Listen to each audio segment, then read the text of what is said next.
Bueno, ojalá que se quede ahí. Bueno, muchas gracias por la invitación.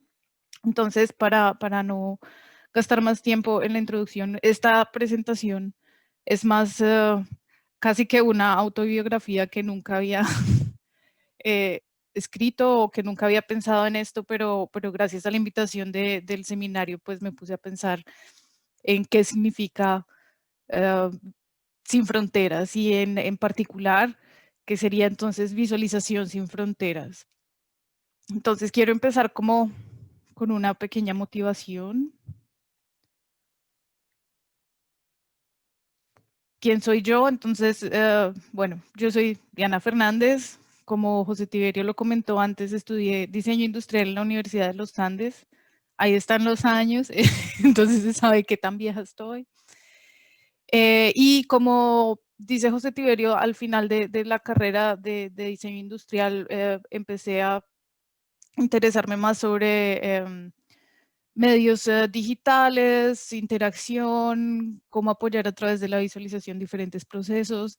Y por eso tomé la decisión entonces desde que estaba en el pregrado, empezar a hacer cursos que eran del programa de Ingeniería de Sistemas para familiarizarme con los lenguajes de programación, con las arquitecturas de software, como con todo el background que se necesita para entender esos procesos.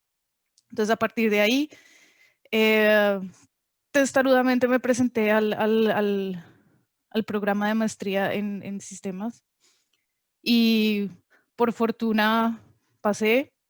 Y lo que hice durante esa maestría fue pues aprovechar y también usar todo lo que había aprendido durante mi carrera en diseño y aplicarlo en el campo de la visualización. Me pareció que tenía mucha relación lo que estudié, diseño industrial o en general, si uno habla de diseño, que tenía mucha relación con lo que se hace en el grupo Imagine, porque independientemente del área de aplicación, siempre hay un proceso de diseño centrado en los usuarios, de cómo entender cuáles son los requerimientos, de cómo apoyar a través de herramientas visuales, entonces la comprensión de los datos y cómo generar conocimiento e información a partir de esos datos. Una vez terminé la maestría, que también se hizo en algún momento en colaboración con la Universidad de Kaiserslautern en Alemania. Tuve la oportunidad de hacer una corta pasantía al final de la maestría y justo apenas terminé, surgió la oportunidad entonces de continuar mis estudios y hacer un doctorado en la Universidad de Kaiserslautern, también orientado a visualización en el grupo de Computer Graphics y interacción hombre-máquina. Y pues ahí estuve también involucrada en diferentes proyectos que finalmente me llevaron a lo que hago hoy actualmente, que es trabajar en una firma de software, donde inicié como pre-sales manager, luego les comento de qué se trata eso. Y actualmente pues estoy en la posición de product manager de ese mismo software, que tiene la particularidad que trabaja con visualización. Entonces les voy a contar, antes de empezar, quisiera también tener la opinión de ustedes o les voy a explicar cómo entiendo yo las fronteras a lo largo del trabajo que hice durante mis estudios y lo que hago actualmente. Ya. Entonces, para empezar, quiero preguntarles a ustedes qué consideran que es una frontera o qué es una frontera para ustedes. Esta es una definición que saqué de Google, pues. ¿Alguien quiere participar?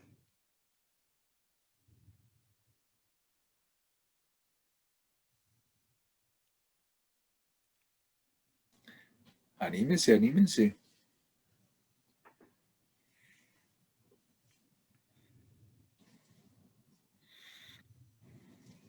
Pues Tiberio, empiece. No, pues es como el cambio de un estado a otro, digamos, hay una frontera, no deja de ser algo para pasar a otro lado o estar en algo para pasar a otro estado, ¿no? Es como una transición que generalmente es geográfica, pero bueno.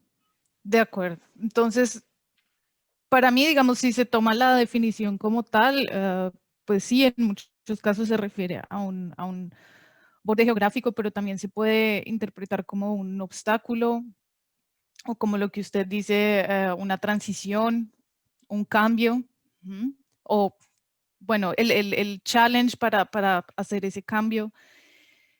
Y digamos, durante toda mi carrera y los diferentes proyectos en los que trabajé, pues me enfrenté a diferentes fronteras. Y quiero compartir con ustedes un poco de lo que hice en cada uno en mi trabajo de pregrado, de maestría y de doctorado. Y cómo, digamos, qué herramientas usé o qué, digamos, actitudes tomé o comportamientos que me ayudaron a desvanecer esas barreras o a romper esas barreras en el caso de que fueran obstáculos. Entonces quisiera empezar rápidamente con lo que hice en mi carrera de diseño industrial. Voy a pasar directamente a lo que hice en la tesis, que fue un sistema interactivo para ayudar en el diagnóstico de niños con problemas auditivos. No solo diagnóstico, sino también tratamiento. Entonces empieza la historia, un poco cuál era el problema. Es difícil entender o evaluar cuando un niño está, bueno, teniendo dificultades para escuchar o cómo progresa esa dificultad a medida que va creciendo. Hay muchas variables que tienen un impacto en ese desarrollo, que son la familia, dónde estudia, en qué tipo de colegio estudia, em, qué clases hace, si tiene tratamiento o no, si hace terapias o no. Y una parte que era muy traumática para los niños era someterse a esas pruebas de diagnóstico en un cuarto encerrado, a prueba de sonido. Y el reto era como volver ese ambiente un poco más amable. Entonces, a partir de eso surgió esta tesis que fue en colaboración con el departamento, la Facultad de Medicina de la Universidad de los Andes. Y lo que se desarrolló fue lo siguiente. Entonces, igualmente vamos a siempre identificar cuál era el problema, dónde está la necesidad y cuál era el rol en este caso de la interacción o de la visualización. Entonces, como ya les comentaba, el problema es, bueno, tenemos un porcentaje de niños que nacen con problemas de escucha y pues esto afecta su vida cotidiana y el reto es si a través, después de una cirugía, si es posible hacer una cirugía correctiva, cómo se evalúa o cómo se hace el tratamiento con estos niños. Entonces, era por parte y parte qué necesita tanto el terapeuta como qué necesitan los niños o con qué se estimulan los niños para hacer esas actividades. Entonces, en ese caso, lo que hice fue desarrollar un sistema interactivo con una interfaz tangible eh, para hacer esas terapias y ver en realidad qué tanto está escuchando el niño. Lo que se quería lograr a través de la interacción, por supuesto, fue en la primera instancia, pues lograr un mayor involucramiento sí, involucramiento de los niños en las actividades, que no lo sintieran como una prueba, sino que fuera algo más divertido. Y en particular, sobre la interacción, era muy interesante ver cómo la interacción como tal eh, podría brindar esa flexibilidad para adaptarse dependiendo del nivel de cada niño. Entonces, lo que salió como resultado es lo que ven en la ilustración y en la foto del lado derecho de la pantalla.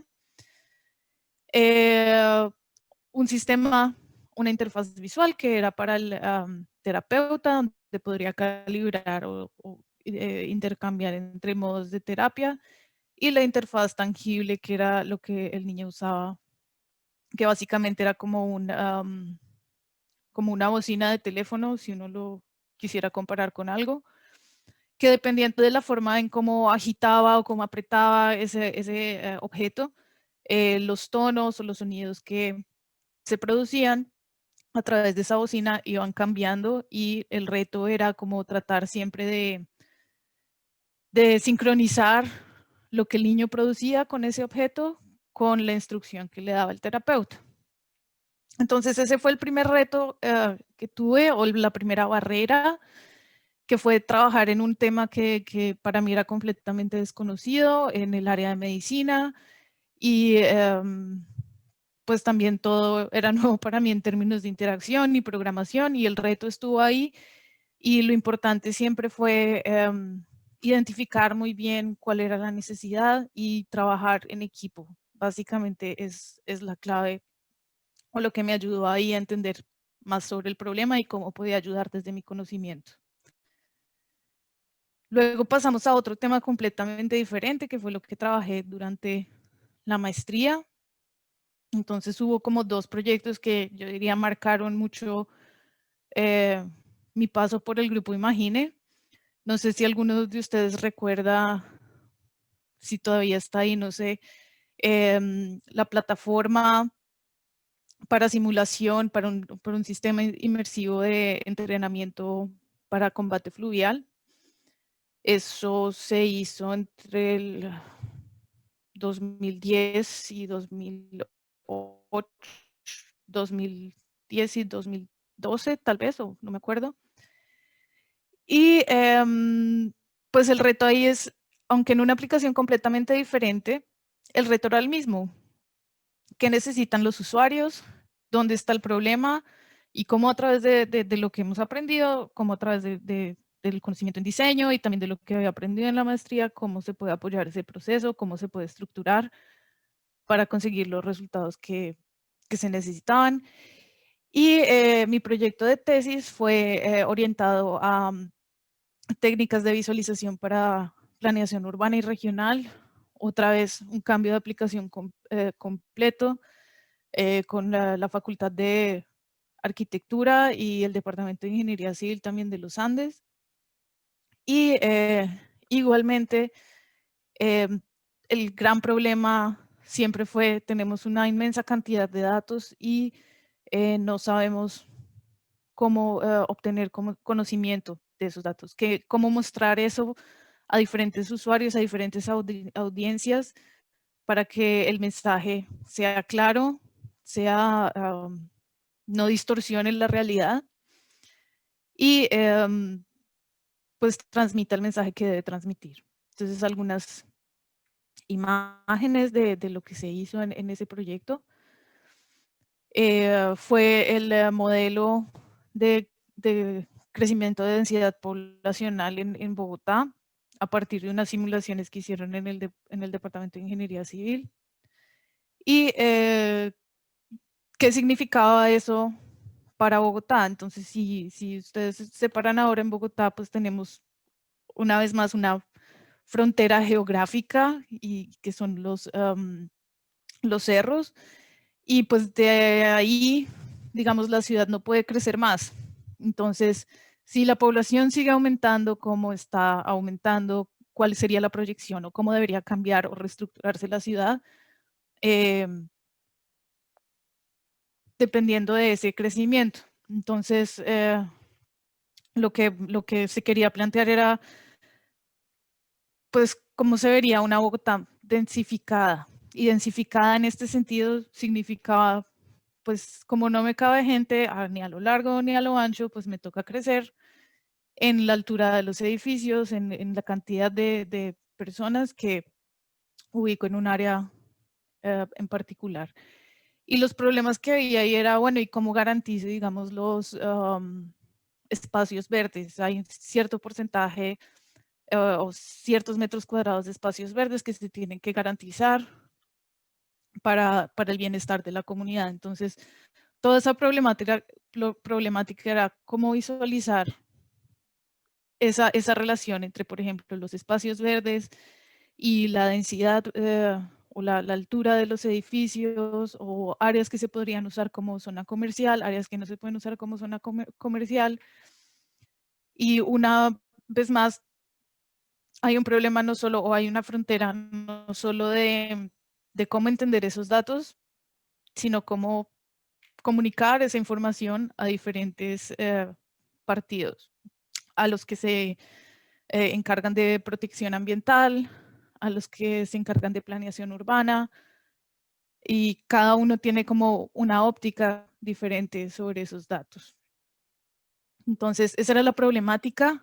Cómo se abordó la problemática fue con una metodología centrada en el usuario para ver desde cada una de esas ópticas de esos stakeholders, de esas personas interesadas, qué era lo que había que resaltar en la visualización y cómo podrían todos interactuar en un mismo ambiente. Entonces, en ese caso, el rol de la visualización era un medio para facilitar la comprensión de esos datos. Lo que ven en las imágenes del lado derecho, bueno, uno fue de la visualización 3D que hicimos en el equipo, porque pues es un trabajo que no solo hice yo, sino mucha gente participó en ese proyecto. Entre esos mi compañero Alejandro Triana, que está acá en la foto. Y como parte de ese análisis también se hizo una instalación en la Casa de la Moneda, donde se trataron de comparar a través de visualización otra vez cuál era el plan, digamos, de desarrollo urbano que hizo el arquitecto Le Corbusier versus el estado actual de la ciudad y ver en qué se diferenciaba entonces lo que se había proyectado hace muchos años con respecto a lo que teníamos ahora. Por último, en términos de estudios, fue el doctorado en la Universidad de Kaiserslautern. Entonces ahí el primer cambio, la primera frontera dura fue el idioma. Y por supuesto también estar en un campo que también desconocía en ese momento, trabajar con simulación. Y otra oportunidad que tuve ahí fue participar en este grupo que está en la parte, el logo que está en la parte inferior derecha, el grupo IRTG. Y ese fue un programa de doctorado grande que, digamos, financia el doctorado de, no sé, creo que fueron cerca de 20 personas en cada etapa. Y como tema común entre todos esos 20 estudiantes estaba el Physical Modeling for Virtual Manufacturing Systems and Processes. Y eso se hizo en colaboración con la Universidad de California Davis y California Berkeley. Y ahí todos los estudiantes que estuvimos en ese programa, pues tuvimos la oportunidad de hacer cada año una pasantía en la universidad donde nos asignaron. Y ese fue otra barrera, ¿no? No solo cultural, sino también pues de idioma, de costumbres, de disciplinas. Ahí estuve entonces involucrada con el departamento de ingeniería aeronáutica y no me acuerdo el nombre completo, pero estaban todos involucrados entonces entre ingeniería de sistemas o computer science, digámoslo, y ingeniería mecánica. Entonces, todos los temas que se desarrollaron en el marco de ese programa estuvieron siempre en esa interfaz entre ingeniería mecánica y computer science. Entonces, esa fue una gran oportunidad, un gran reto también, y pues impuso sus challenges en diferentes etapas. Puede sonar repetitivo, pero una vez más, se tiene una cantidad enorme de datos y siempre la pregunta es, ¿qué hago con esos datos? ¿Cómo ayudo a alguien a tomar decisiones con base en esos datos?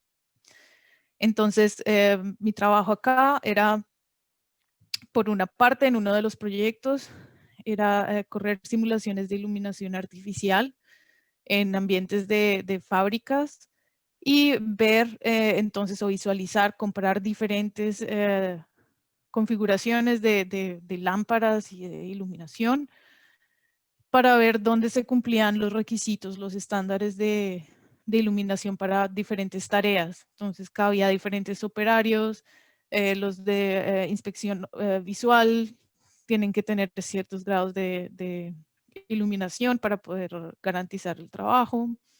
En otras áreas no era necesario, donde hay automatización, pues casi que es irrelevante.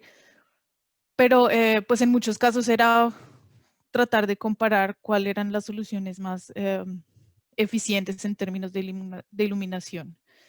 Y en el mismo campo, por decirlo así, se hizo también trabajos de simulación para trabajos de reparación de carreteras.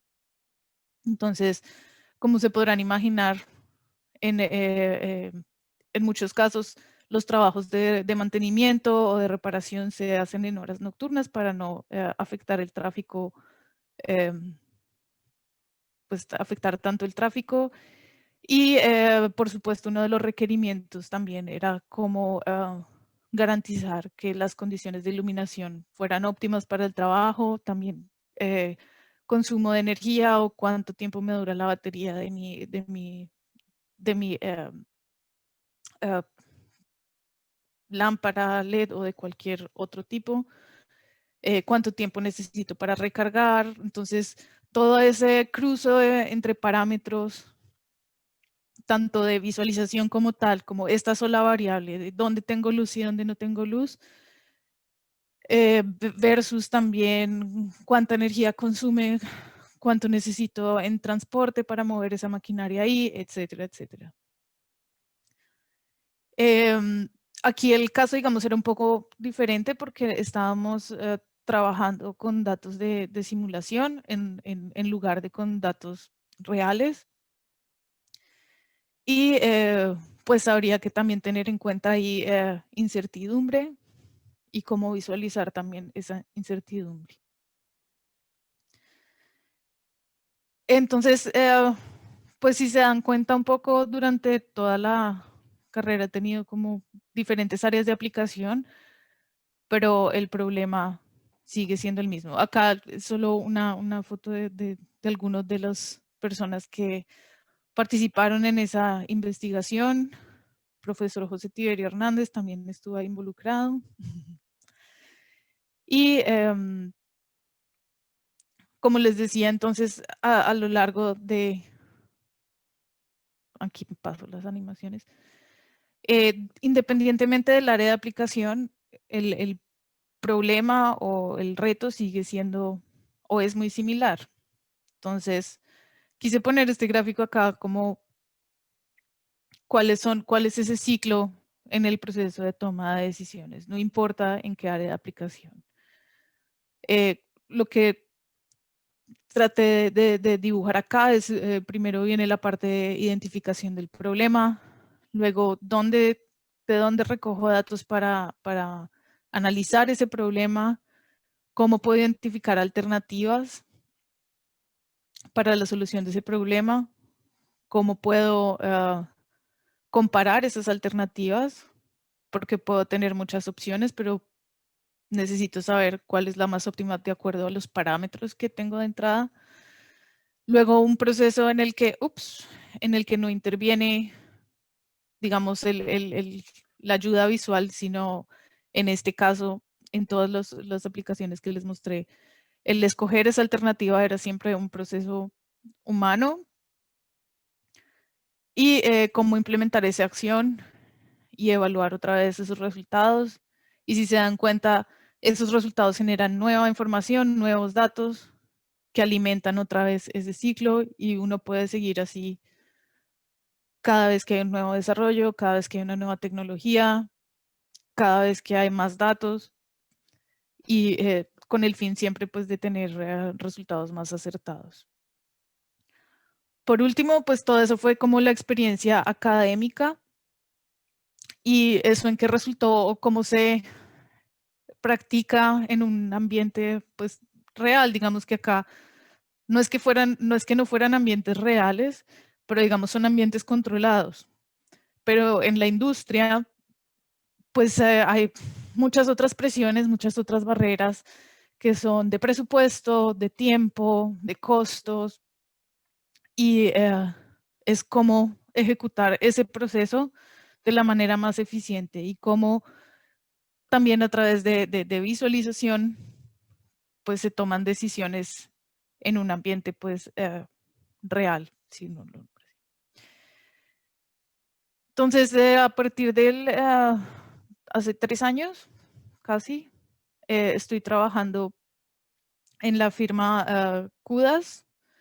La firma Kudas hace parte de la compañía Hexagon, que, bueno, entre otras cosas, produce equipos para metrología, es decir, aparatos que miden cosas en la industria. Y todo eso con el fin de evaluar la calidad de los productos que se están produciendo. Entonces está por una parte el desarrollo del hardware, que son, por ejemplo, escáneres, máquinas de control numérico, simulación, cualquier cantidad de cosas, todo en el área de aplicación de manufacturing. Y entre una de esas cosas está entonces lo que hace Kudas, que es desarrollar software para análisis estadístico. Y una de esas aplicaciones, no necesariamente muy orientada, muy centrada a la estadística, es la aplicación EMA, cuyo nombre viene de Enhanced Measurement Management Application. Les quiero mostrar rápido, no sé si el audio va a funcionar.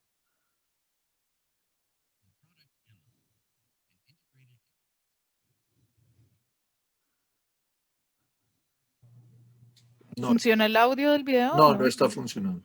Ok, bueno, entonces les voy contando lo que sale ahí. Un típico ejemplo de manejo de datos de medición, si ustedes lo piensan, es la industria automotriz.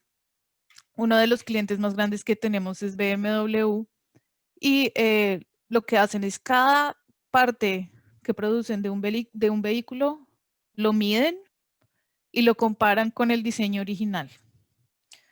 Entonces, imagínense que, bueno, no sé cuántas miles de partes tiene un vehículo. Cada vez que esas partes se van uniendo, digamos, para formar una puerta, para formar el marco de un vehículo, para formar el capó, cada una de esas etapas de esa secuencia de ensamblaje tiene un impacto en las mediciones que se toman en cada una de esas etapas. ¿Cuál es el reto ahí? Tener un sistema de manejo de datos donde se pueda modelar ese proceso, desde la parte sencilla, desde el tornillo casi, hasta que yo tengo el vehículo completo y cómo hago para comparar dónde fallé en el proceso. Si algo sale mal, en qué parte del proceso, en qué parte de la secuencia de ensamblaje eh, tuve problemas y cómo puedo reaccionar ante esos problemas. Entonces, por supuesto, la visualización interactiva es un elemento clave para ese análisis porque, como diría Tiberio, ahí los usuarios pueden manosear los datos y analizar qué cambios hubo, o por ejemplo, hay muchas partes que las produce otro se me olvidó el nombre en español o en inglés. Bueno, partes que no producen directamente BMW, sino las encargan a otras empresas. Y quiero, por ejemplo, identificar si la calidad de las piezas que me están mandando de China es igual o peor o mejor de las que me están mandando de España. Y todo ese tipo, entonces ahí hay filtros interactivos, ahí hay la exploración interactiva de los datos, cómo, bueno, cómo visualizar esos datos, luego cómo comunicar esos datos a gente que no está familiarizada con el contexto de metrología o de análisis estadístico, pero necesitan saber, bueno, dónde tengo que hacer un cambio. Entonces, todo ese es el principio del programa EMA. Actualmente, pues, está muy focusado, muy orientado a la industria automotriz, pero ese mismo proceso de producción y de seguimiento del proceso de producción, desde el diseño hasta que se produce en series, sucede en muchas otras aplicaciones. Y pues eso es lo que estamos haciendo actualmente. Mi trabajo ahí en la empresa en este momento es ser product manager, y parte de mis responsabilidades es decidir cómo se va a desarrollar el producto en el futuro.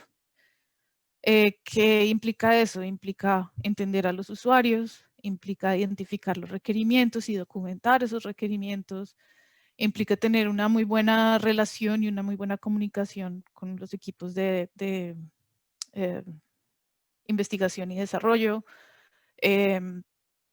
Implica también conocer muy bien a la competencia, saber qué hacen mejor, dónde puedo mejorar yo, qué ofrezco yo que no ofrece el otro. Y pues es un reto muy interesante por muchas razones. El idioma, otra vez. Porque también es un área donde pues yo no sabía tampoco mucho de industria automotriz, ni de cómo se produce un carro, ni nada de esto, y pues me tocó aprender. También un reto cultural, porque esto mismo me toca como presentarlo y comunicarlo en diferentes equipos, en diferentes países. Me toca también trabajar con la integración de este producto con otros productos de la empresa, con otros productos de otras empresas. Entonces ahí hay, bueno, pues muchas barreras que pues de todo eso se puede aprender y ver cómo desvanecer o cómo romper esas barreras. Para finalizar, les quiero simplemente dar una idea o cómo hice yo o cómo me parece que es una estrategia para desvanecer o romper esas barreras. A mí me parece que son virtudes muy importantes que aprendí en parte en el grupo Imagine, y es, por ejemplo, la curiosidad, siempre seguir investigando, no tragar entero, como dirían por ahí, sino cuestionarse todo lo que se lee, todo lo que se aprende, leer, si uno no entiende algo, buscar, ¿sí? Y no ir desinformado a ningún sitio. Construir relaciones sólidas, que para mí tiene referencia a no solo a la parte profesional, sino también con los amigos, también con la familia. En ese intercambio de aprender. Trabajo interdisciplinario, clave, clave. Y casi que les puedo decir, miren, cosas de las que he visto con practicantes, con gente que ha entrado a trabajar en la empresa, y que esto lo desarrollé mucho en Imagine, es esa curiosidad y esa como autonomía de buscar respuestas, de preguntar por qué. Eso es muy, muy importante. Y sobre todo, antes que cualquier cosa, es buscar un reto, algo que lo mantenga a uno motivado, algo que le produzca a uno ya felicidad. Esas son mis... la última, salirse de su zona de confort. Hay muchas veces que muchos de mis colegas no les da miedo, digamos, cambiar de ambiente o hablar con otros equipos, porque tal vez no son muy buenos en eso y no se arriesgan. Salgan de su zona de confort de a poquitos, pero traten de explorar nuevas cosas.